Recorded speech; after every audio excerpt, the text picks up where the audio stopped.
Welcome to Umbrella Rebellion. Hey, Marcy. Hi, Dee. Hey, everybody. Today, we're going to continue our types of abuse episodes in our series. And for the topic for today is financial abuse. So, this one is actually one of the ones that I really didn't know existed. And it was kind of hard to separate the fundamental Christian biblical view of the roles in marriage and if I was actually being controlled by financial abuse. That was very difficult for me. So I think this one is kind of more difficult to identify sometimes in fundamental Christianity because we have specific gender roles for finances and support and how things are done. But there are some I think that are key whether you believe that the man should be the head of the home or not, regardless of that position, there are ways that you can still be abused financially that don't fall into that Christianity headship patriarchal system. Because I'm not here to tell somebody that just because you're in a patriarchal position that it's wrong. If you choose to live that way and you believe that, that's on you. So some of these are kind of, I guess, align with that. So they may not necessarily be abusive in your relationship, but some of these are going to be above and beyond what is normal for even a patriarchal marriage.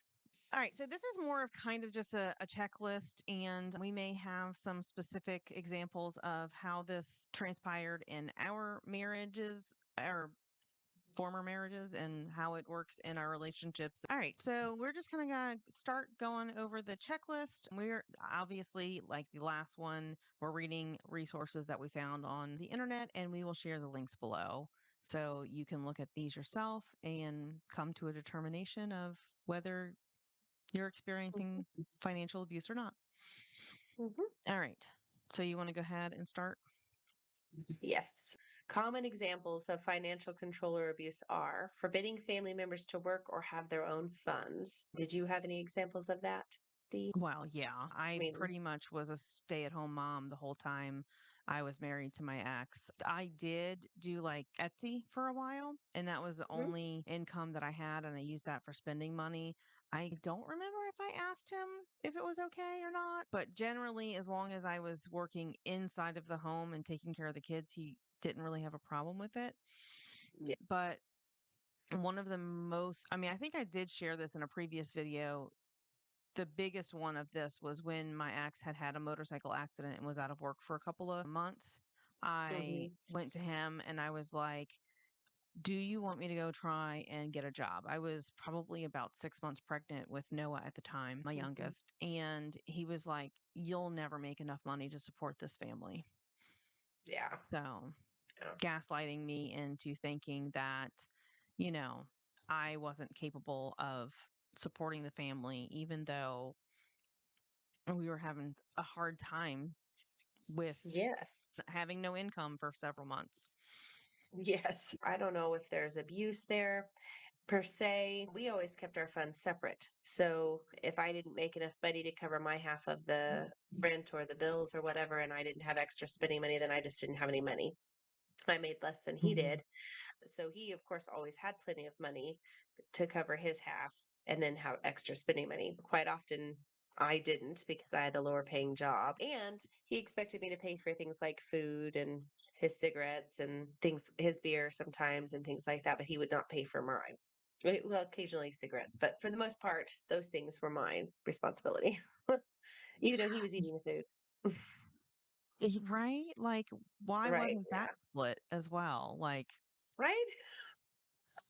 And he or you acted and make when I brought it more. up, he like, when we first got married, when I brought it up, he acted like I was just bonkers for asking him to pay for his food. Like, "Why? I'm already paying half the bills, like, why should I have to pay for half the grocery bill?" Hmm. Yeah. Oh, goodness. So I guess that Uh-huh. would go to maybe the second point of controlling how money is spent. Yes, exactly. Exactly. Hmm. Yeah. Yeah. Hiding assets, that is also he also hid assets, or he boasted that he had assets that he didn't have. He lied that he had all this other stuff that he didn't have. So it went Mm, both ways. Mhm. okay. We really didn't have any assets to hide. I was the one that hid money when I was getting ready to leave. But other than that, Which is no. understandable. I had money to leave too. I did too. Hmm. I opened a separate bank account and did all of that. The next one is forcing family members to work in a family business without pay. So no personal experience in that. To me, that sounds more like the cult because you had to pay to go work for them. Yep. Like you didn't get paid to work there.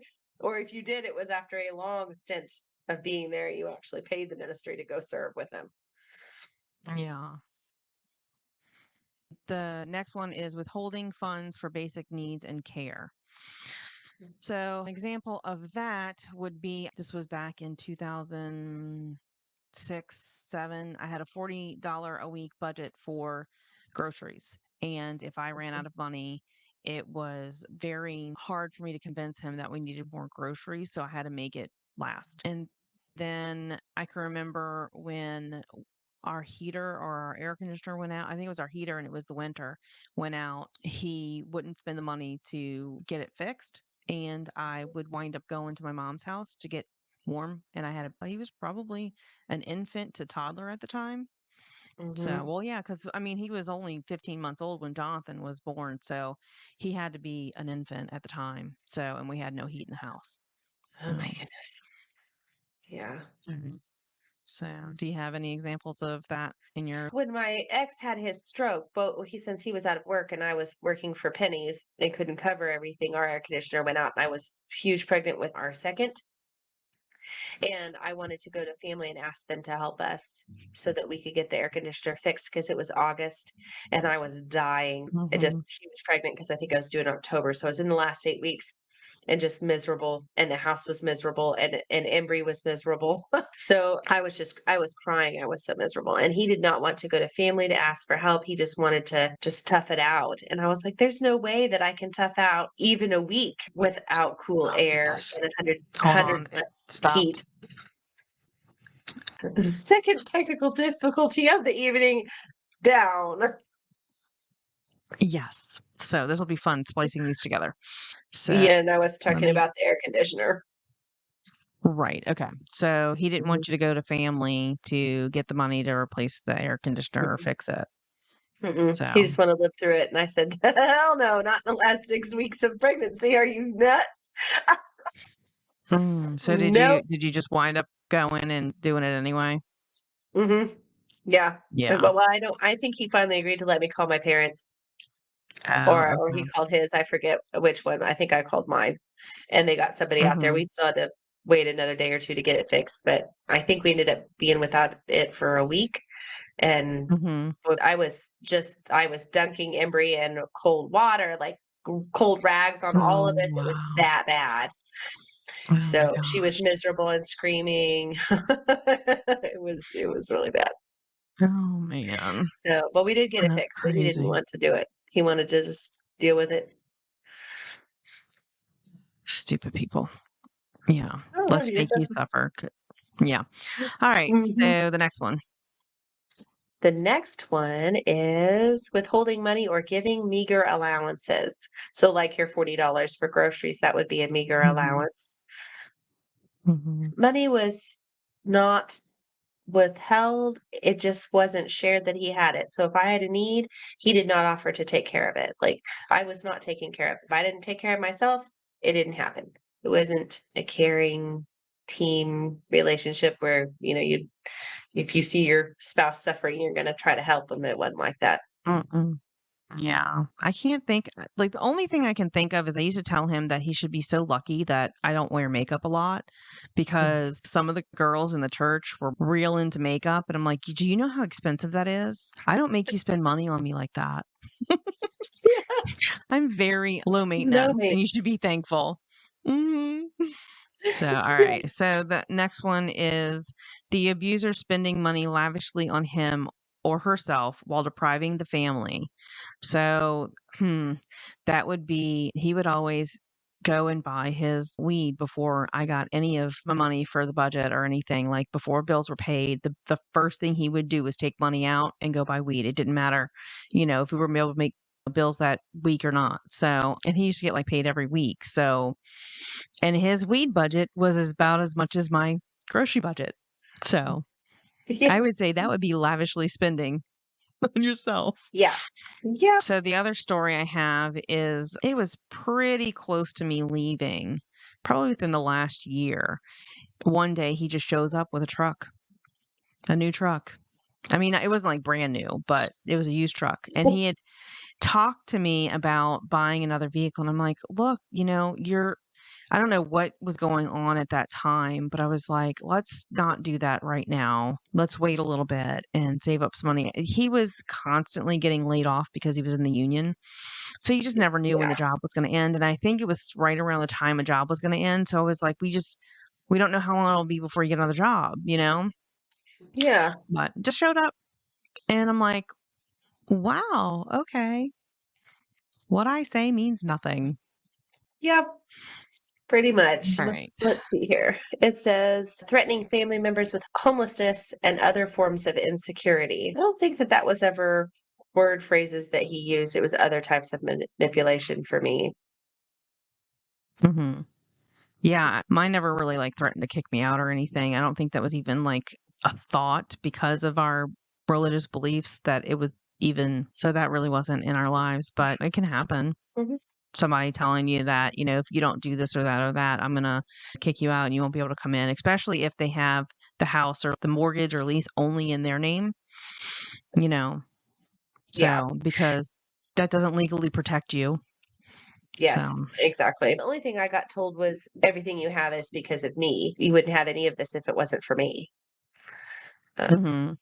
Well, yeah. regardless of the fact that you were working and had an Yes. income Yes. and he wouldn't pay for anything for you, but it was all because of him. Okay. Mhm. Oh, Well, technically, I so think the way that he twisted that was that the house that we purchased, the way that we got the down payment for that was because his boss gave him an early bonus or whatever, because he knew that we were trying to buy a house, and so it came through his boss. mhm, But my name is still on the mortgage, and I was still making half of the payments, but it was all mhm. because of him that we got it because yeah. So gross. So gross. So gross. So the next one is refusing to pay child or spousal support or manipulating court proceedings by hiding or not disclosing assets. So this one's a big one for me because I Yes. don't want to accuse anybody of anything and I don't want but like there's a large amount of arrears on my account. Let's just say that. So Mhm. there are spurts of employment, and I had to go file with the parish juvenile court system for them to Mhm. go after them. So in Louisiana, we have parishes, not counties. So if you're not sure what Mhm. that is, that's basically a county. So I had to go Yes. file with them for them to basically, anytime he gets a job in Louisiana, I Mhm. I don't know because we got divorced in Mississippi. And so the enforcement goes through Louisiana. I don't know how it works if he works in Mississippi, if it would, because Mississippi doesn't garnish wages, but Louisiana does. Mm. So it's kind of this mixed bag of, you know. Yeah, So that's about I got it for how like mine 2 months. went. Yeah, I got it for 2 months recently and it stopped. And I was like, Yeah. oh, I guess he figured he didn't want to spend that much money on child support again. Yes. Mine has never paid a cent. He is so far Mm. behind. And then because of his disability, they're required to end it. Like he's not required to pay. There was definitely some shady stuff going on with that to get him out of that. He Yeah. doesn't have any problem with not providing for his children. He doesn't birthdays and Christmas, and Yeah. that's it. Yeah. Denying education or employment opportunities. Me, he didn't deny education, but his education came first, or he got to finish first. So he did that, and I worked and I did some side classes, but he finished his. The agreement being that when he finished his and got the job, then I would get to do mine, which I started, but the same level of support was not there. So, Mhm. mhm. Yeah. Then we had kids in the middle of it too. So I applied for nursing school and later found out I was pregnant with our first. So it was a first semester, and then he had his stroke, and so I had to drop out Yeah. and go back to work. Mhm. So for me, I was in college and then I went to IBLP headquarters. And then when I came back, I was going to go back in the spring and then we got married. So that put a nix on that. I didn't need a college education if I was going to be married and supported by, somebody making pittance for income. Right? Yeah. So, My experience was opposite in the fact that since he'd come from fundamental or occult backgrounds, he assumed that I would always be working. I told him that I wanted to be a stay-at-home with them at least for a short amount of time. He agreed to that at the beginning, but then when we were married, he said, "No, that's not how this is gonna mm, we have to have your income. There's no way that you could stop working. We'll do it the normal way." So I wasn't allowed to stop. Like, that wasn't even a discussion. So, yeah. Yeah. And then I had the GI Bill and I didn't use it, so I lost it. Yeah. oh, That was stupid. Yeah. ouch. So, free money. Well, Yeah. I did wind when we separated the first time, I did actually do medical transcription school and it was online and I did use the GI Bill. So, I mean, I kind of use that knowledge for what I do now. So it was kind of a transition, but that job really is not existent anymore. So, Mhm. since Yeah. it's all electronic medical records. So, Yes. I was never told no about education, but it wasn't certainly there was real support there either. yeah. All right. So the next one is intentionally squandering or misusing family resources. I mean, what was important to them was important to them, and that's what they got to spend their money on. Yeah. Yeah. I didn't know what he was spending his money on. Like, because he had Mm, separate bank account for me. I was never let in. He would never let me see it. It was his money. It wasn't part of a family thing. So I didn't get to see, like, there wasn't any discussion there. I had to beg for bills and beg for food money of his half because I couldn't cover it. So, no. Yeah, that's definitely a red flag for sure. For sure. controlling telephone, vehicle, and other forms of isolation. I was never controlled in this way until the very, very end when I was trying to leave. And then he took control of those things because he wanted to keep me there. But outside of that ending point, it really wasn't. He didn't use those. When we were married, it was kind of like technology has like definitely grown in that area. So I would add into this like tracking you on your phone would be a form and if they pay for it and they say, "Well, I pay for it so I can track you." I would say that that would be I don't know if that would fall under financial or some kind of other form of abuse. So, but yeah, that's that's crazy when they do that. So I have a story about my husband now. So the girl that I say girl, but she was a woman, but she wasn't really. So the person he was in a relationship before me, he had purchased phones for them to use. Well, when they broke up, he let her use it for a while and then decided, I'm done. Give me back the phone. She had burned into the phone and I guess LCD screen or whatever. It's really hard to burn things into those phones. The Messenger app with his name on it because she was stalking when he was on and off Facebook because it shows when you're active. And I saw the phone and I was like, that is clearly the chat window with your name on it burned into the screen.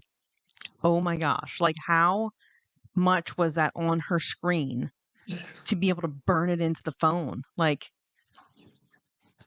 yeah, Wow. crazy, crazy. Yeah. Yeah. I'll have to ask him if I can add that one in or not. Okay, so blaming the victim for inability to manage or make money. So I got that a lot because I was in charge of household management. So any bills that got paid, the phone, any of that stuff was all my responsibility. He didn't take care of anything like that. So if there wasn't enough, then or if I didn't let him know soon enough, or if I, even though they were monthly things, there was no responsibility on his behalf. So I got blamed a lot for those type of things. For me, I paid all the bills and I have ADHD and I had very hard time. I've always had a hard time paying things on time. And so Mhm, if there was a bill that was paid late or something, it was definitely a source of some verbal and emotional abuse that would ensue, and it's like it was never like, well, let me help you figure out a way so we do this where it's not late.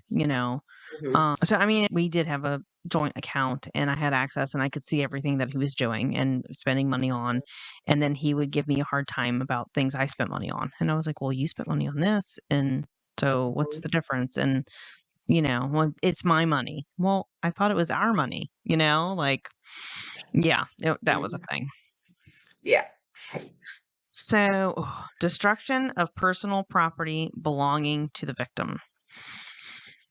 Yeah. So I can't really think of anything specific that he destroyed, but he generally just had a lack of respect for my things if something was special and we didn't have a whole lot because Mhm. we were not very, you know, stable financially. So, Yeah. do you have any examples of that? No, that wasn't a thing. He didn't just destroy or anything. He would let things fade. Like he wouldn't take things, care of things around the house or like home ownership or anything like that. He didn't care if it went bad, but it wasn't in a controlling way for me or what didn't destroy my stuff. Okay. So Next one. forging signatures for financial transactions. I didn't ever have this issue. Yeah. Co-signed on a car, I shouldn't have. Didn't realize that my credit score was better than his, me first on the loan. That was a bad decision for co-sign, ever. But outside of that, unless you're willing to take responsibility for the car, which he wanted a sports car. He went out and bought a sports car, very bad financial decision at the time. I questioned it. He just wanted it, so that's what he was gonna do. Mhm. Mhm. Wow. Yeah, but And then since I convinced didn't you know to his co-sign. financial stuff. Yeah. I was not given enough information. Like, I didn't know how much his paychecks were. I didn't know how much he was bringing in each week. Like, I had no information on his financial thing. So I had to take his word for it that he was able to cover this, like last year's model of a Charger sports car, that he could cover that and still cover all of our bills and things Mhm. like that. And so I was very scared when he wanted to do that. But then when Yeah, we I got mean there, I had to co-sign with him, and then I felt like I couldn't say no when I co-signed, and that ended up mhm. burning me later. Oh, man. Yeah, that's a huge red flag if your partner won't share their financials with you. Mhm, Yeah, mhm. Yeah. definitely. Alright, let's see. We'll switch. Where are we at? Criticizing every financial decision you make. So, I wasn't really allowed to make financial decisions, so I couldn't be criticized for it, but I kinda was, like, responsible for some of the stuff, so I mean, like, paying the bills and stuff, so in a way, I guess, I don't know. I don't yeah, I couldn't make financial decisions, so if he did, it was stupid for him to blame me. Yeah, I think we were pretty much separate on our financial decisions outside of, like, the home stuff, and he didn't if there but it also the responsibility of it kinda landed on my shoulders to make the wise decision because he wasn't Mhm. gonna think it through, and he didn't just whatever type of Yeah. thought on it. So, okay, so the next one is reducing your freedom to plan or budget. I don't really know what that means. And I guess Like if you don't know what the other person's financial is and you were sick because I was trying to plan or budget the family's finances, but because I didn't know what his were, I didn't even know how much he made each month. Like I didn't even know what his right. rate of pay was. And then he wanted to purchase that new car. I guess that could an example. Well, yeah, because how could you know that he could cover it or not if he didn't share that with you? So, Yeah. yeah, And he already had a track record of not wanting to cover things when he should. yeah. Alright, so making threats to cut you off financially when you disagree. I don't ever remember him, like, it's been so long. I don't recall anything specific, so I don't wanna say anything, but, I I don't mean, either. I don't have an example. he fulfilled it by not supporting his kids financially, so, yeah. Yeah, exactly. Yeah, exactly. That was financial stuff was one of his main arguments why I should come back to him when I left. It was and it was also the main reason that he was angry. He said that everything that was happening, the reason that we were breaking up, it was all about money. The only reason I had ever been with him was about the money because he gave me all these things and I was the reason I had everything and blah blah blah, which was absolutely ridiculous because I had nothing and I had just lost everything, and a lot of it was because of his bad financial decisions. And I was working too, so I was the other equal half of that, if not more. So it just his arguments there never made sense, but he was convinced. I was like, "You weren't a Mhm. sugar daddy. I don't know what you think you gave me." Like, what did I benefit by this? Please tell Like, me. so and then you're not willing to even pay for food for your children or clothes on their backs. So that kind of tells you. Right? Like, okay, I Mhm. don't see the benefit here. Yeah, I get it. Yeah. So let's transition that into maybe talking just a little bit about healthy finances in a relationship. Yes.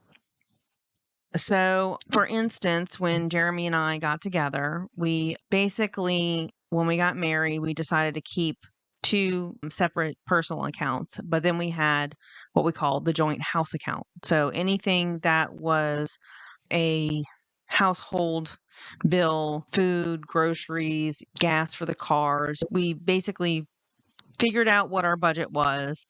And I can't remember if, because he makes a ton more money than I do, I can't remember if we had split it to where we split specific bills in half and then like we alternated what the other person paid for. So, yeah, but now it's just like it all goes into one pot. So, Originally, you had separate accounts with a joint household account. Now it's just combined. Yeah. yeah, well, the thing is that because finances were such a a control factor in my past relationship, and I did not agree with a lot of the decisions that my ex had made, I wanted to protect myself and see how that worked out before we melded everything together. I wanted to be Yes. able to have that independence to be like, well, this is what I want to do. I need my money to do that. And so, Mhm. yeah. Yeah. But, once I That makes realized that, go ahead.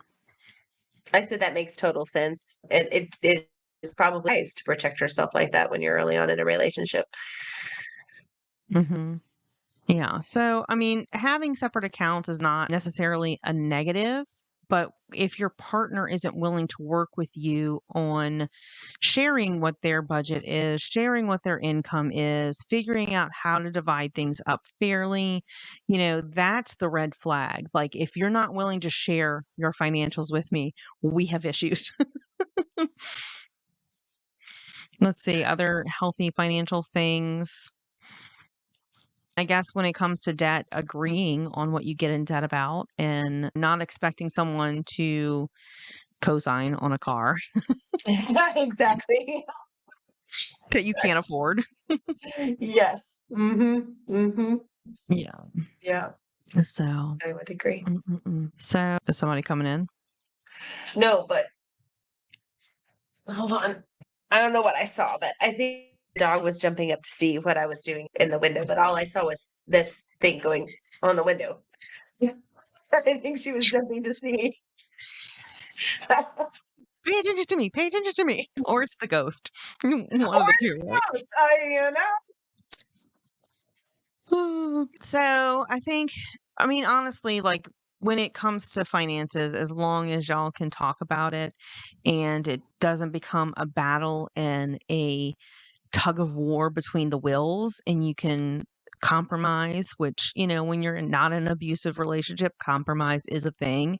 But when there's abuse in a relationship, there is no compromise. So that is definitely something. If you're in a relationship and there is no compromise in any area of your life, especially, particular to this finances, it's something that you need to consider is this abuse? Am I being controlled? by finances. Is this okay? And if you bring it up to your partner that you don't feel like this is okay and fair, and I mean, some people don't like the word fair because they don't think like life is fair, but if you don't feel like you're being respected in your relationship when it comes to finances and your partner is not receptive to it, there may be something that you need to ponder about your relationship. So, Mhm. Mhm.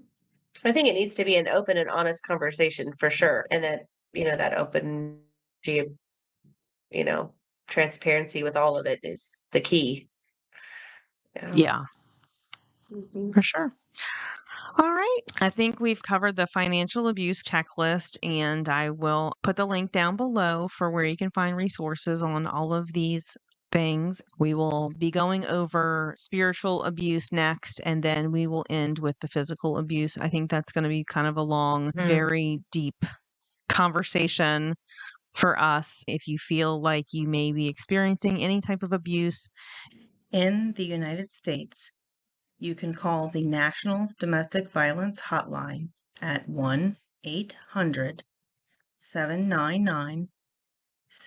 1-800-799-7233. So Yes. take care of yourself. And I guess that's it. Anything else to say?